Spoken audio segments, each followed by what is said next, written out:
everyone, and welcome to the Code Clarity podcast. I am Rena. And I'm Jean. So, Rena, you've done a poll on LinkedIn recently on compliance awards. What is that all about?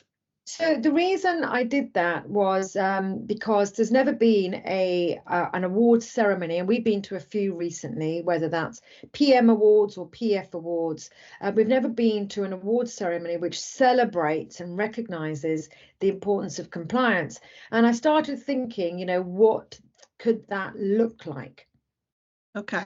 And so, but why would we celebrate compliance? These awards are all about celebrating creativity. Why would we include compliance in that? Does that not dampen the creativity?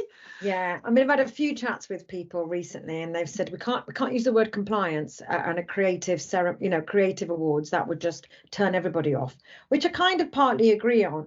But Jean, I know you and I both have strong opinions around what is creativity without compliance. I think you've got a few examples, haven't you? Yeah, well, I mean, this is more historical, so I won't sort of pick on anyone in general, but there has been times in the past where we've known that a campaign that has won a big award, actually we know that it was pulled after 2 weeks in the field, or that it never actually saw the light of day because of compliance issues. And my challenge would be to that whole, and I understand that the compliance creativity thing is, what's the point in creating this brilliant campaign, which ultimately we're all supposed to be increasing effective medicines getting to patients, if you can't actually use it? What? Mm-hmm. And I think it's true to say, we've said it for a while, that awards represent best practice. Yes, they're a great excuse to get together and drink and network. But at the end of the day, there's some very young people in there, whether they are from agencies or brand managers, and they look at award winners and they look at award-winning campaigns, and they consider that to be the best that the industry has. And if you and I are sitting there going, well, no, that wasn't compliant, then what message does that really send? So I guess the next question to ask is, what would a compliance, or whatever you want to call it, award, what would that look like?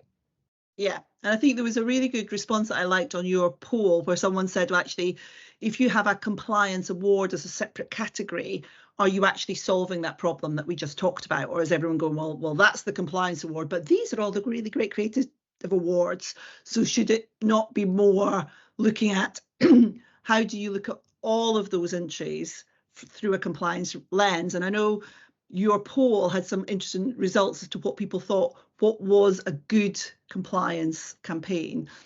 Yeah, I mean, of the options that were presented, about a fifth of people thought overcoming serious hurdles should be one of the key criteria. 64% thought a bold idea requiring new compliance considerations would be worthy of a award-winning entry. And then we had about 13% who considered a best practice model. And I really like that idea, because I think it's future proofing how a company or an agency or a project could then, live forever. But the point being, Jean, it doesn't really matter. Well, I don't think we have to set strict criteria. What we have to see is creative campaigns that can demonstrate not only were they creative, but they did overcome serious hurdles, and these are what they are. And this is why the idea is so bold. And I'd love to see an entry that achieved all of that. Yeah. So how are we going to do that? How are we going to get compliance awards, or how are we going to integrate compliance into creative awards? Yeah, so short of lobbying the various event organisers and meeting with them in the next few weeks, trying to make it as clear as possible that this does not disrupt the current state of play, right? It is just going to be an extra award. It may well be, like you say, like the head judges award based on the winners. It could be that someone like us, but not us, it doesn't have to be us, someone who's knows what they're doing in the compliance arena can sit and look at all the entries and say, yeah, that is quite new. And on that one, you're talking to patients and you've had to go through quite a lot of hurdles to achieve that with a good outcome. So someone who's involved at a very high level at looking at the entries. So I don't think it's that difficult to achieve. Do you?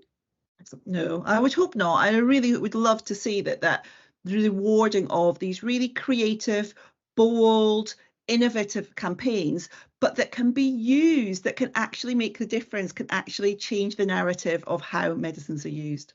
And why don't you and I agree to host a compliance table? Because again, I'm not sure that we saw anyone from compliance at these awards, did we? Yeah, no, I don't think so. Yeah. Right, so more compliance. I mean, they are part of the cross-functional team, so yeah, they should be there celebrating. Thanks very much, Okay. Jean. Thanks a lot. Bye. Bye.